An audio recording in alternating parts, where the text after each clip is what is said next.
I'm Ben Meiselas from the MeidasTouch Network. An Arizona Superior Court just dismissed the election contest lawsuit filed by MAGA extremist Attorney General candidate Abe Hamadeh that he had filed against the current winner of the Arizona Attorney General's race, Chris Meiselas. Chris Meiselas had defeated Hamadeh by approximately 500 or so votes, which is subject to an automatic recount under Arizona law. But as I had mentioned in a previous video, Abe Hamadeh is a MAGA extremist loser who just doesn't think that the rules apply to him. And so he filed this lawsuit, this election contest lawsuit, where he sued Chris Meiselas, but he filed it prematurely. I mean, the law in Arizona is really clear when you can bring this lawsuit, and filing before the certification is simply not allowed under the statute. And so the Arizona Superior Court dismissed this action without prejudice, meaning that Hamadeh would be permitted to bring it again at the appropriate time. But when Hamadeh filed this lawsuit on November 22nd, he was like, "Bring it, we're going to court. See you in court." Well, see you later. You just got your case dismissed. Granted, you can file it again, but like, dude, just literally just follow the rules of what the court is. And this is the thing with the MAGA extremists. Like, they don't follow the rules. They don't present the evidence that's admissible. And then they whine about it. Oh, there's a big conspiracy. No, you are just a loser and you're filing things incorrectly. And so let's look at this Arizona Maricopa Superior Court order. And this is what it said. It says from the judge, under advisement are two motions to dismiss this election contest and plaintiff's response. So the motions to dismiss were filed by Chris Meiselas, who defeated Hamadeh in the Attorney General's race, the Democrat who defeated the MAGA extremist.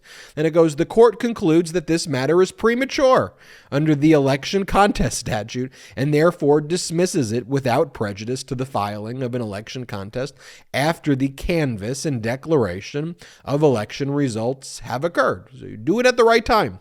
Plaintiff Hamadeh is the Republican Party candidate for Attorney General. He and the Republican National Committee filed this election contest on November 22nd, challenging the election of Democratic Party candidate for Attorney General, defendant Meiselas. Arizona law allows any elector of the state to file an election contest of any person declared elected to a state office. The contest, however, must be filed within 5 days after completion of the canvass of the election and declaration of the result thereof by the Secretary of State or by the governor. Under these statutes, there can be no election contest until after the canvass and declaration of results because until then, no one is, quote, declared elected. It is undisputed that the canvass and declaration of results for the November 2022 election have not yet occurred. Case dismissed. File your action at the right time. Follow the rules. The statute could not be clearer. And the fact that this is dismissed without prejudice does mean that Hamadeh may bring this case again. Myself and other lawyers who have evaluated this do not think that this lawsuit has any chance of prevailing when it is filed again. But what Hamadeh is alleging is that because of certain defects at polling locations in Maricopa County, that prevented individuals who wanted to vote for Hamadeh from effectuating their vote. But a number of studies that have been done, including by the Arizona Republic, that has done an independent analysis, basically said that even though there was some issues regarding certain polling locations, which, by the way, happens all the time across the country, it affected both sides equally, and that it didn't really, in any meaningfully way that could change the results of this election, change results. And okay, if people had to wait on the line longer or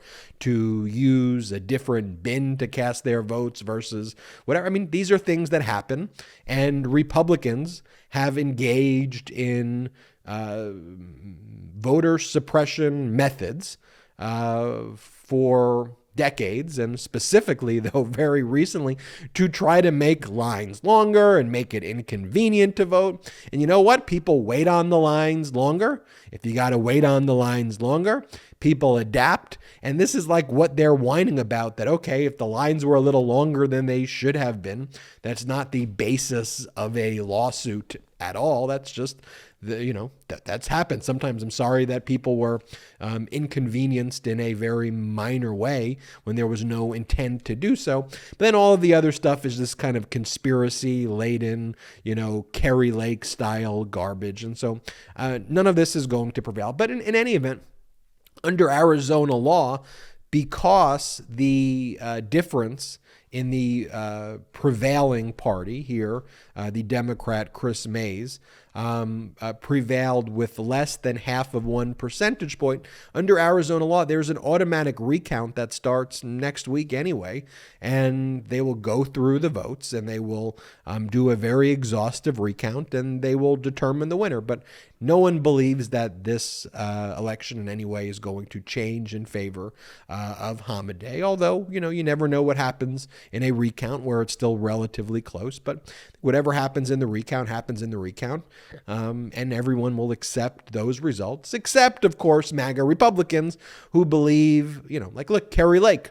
Kerry Lake lost by over 17,000 votes, and she filed a lawsuit and said that there was malicious intent and all of this garbage, and she's kind of joined at the hip with this MAGA extremist Abe Hamadeh, and Abe Hamadeh goes, oh, we're not saying that there was, kind of malicious and willful intent. Well, Kerry Lake's saying that, and you've allied yourself with Kerry Lake, so she's doing that dirty work, conspiracy spreading for you.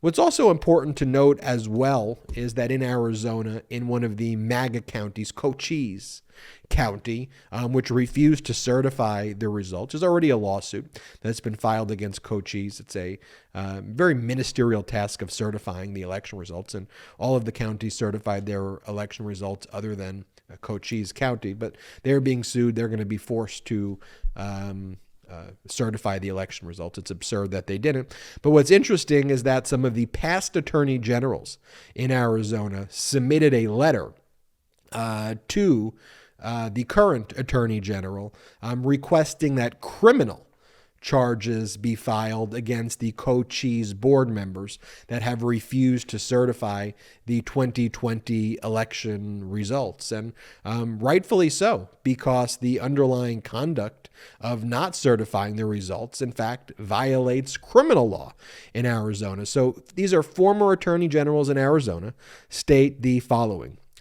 Dear Attorney General, the current Attorney Generals, we respectfully request that your office investigate whether Cochise County Supervisor Tom Crosby and Peggy Judd violated Arizona criminal law by willfully refusing to certify the results of the 2020 election, in spite of their legal duty to do so. Their votes against certification resulted in the 3-member board failing to perform its legal duty to certify the election. As the former Attorney General of Arizona and former County Attorney of Maricopa County, we take no pleasure in making this prosecution recommendation, but we believe deeply that the rule of law dictates that public officials be held accountable when they refuse to comply with their legal obligations. All the more so where those official actions threaten to undo the proper administration and integrity of elections, disenfranchise thousands of voters, and potentially even alter the results of some races. And so I think that's the right move. I think that these MAGA extremist, election-denying board members of places like Cochise, whose fascistic tendencies make it so they refuse to certify the results, should be held criminally accountable. Absolutely. I 100% agree with that. We'll keep you updated on what's going on in Arizona. No doubt Abe Hamadeh will file the new lawsuit. There will be the recount there. Don't expect any of the results to change. Expect Democrat Chris Mays to be the Attorney General. And Kerry Lake got demolished, so it's not even a close call, and there's no recount there. I'm Ben Meiselas from the MeidasTouch Network. Hit the subscribe button. On our way to 1 million subscribers, thanks to your support. And in addition, check us out at patreon.com/MeidasTouch. consider becoming a patron of the MeidasTouch network. Lots of exclusive content you can only get on Patreon, but most importantly, help support our independent media platform. We are not supported by any outside investors at all. We don't take any outside investment. So wherever you are in the world, if you want to help grow this independent platform, no worries if you can't. Go to patreon.com/MeidasTouch and consider becoming a patron member today. Until next time, I'm Ben Meiselas. MeidasTouch is unapologetically pro-democracy. And look, we know you are too. So please make sure you check out our best-selling shirt and our best-selling gear, the unapologetically pro-democracy gear.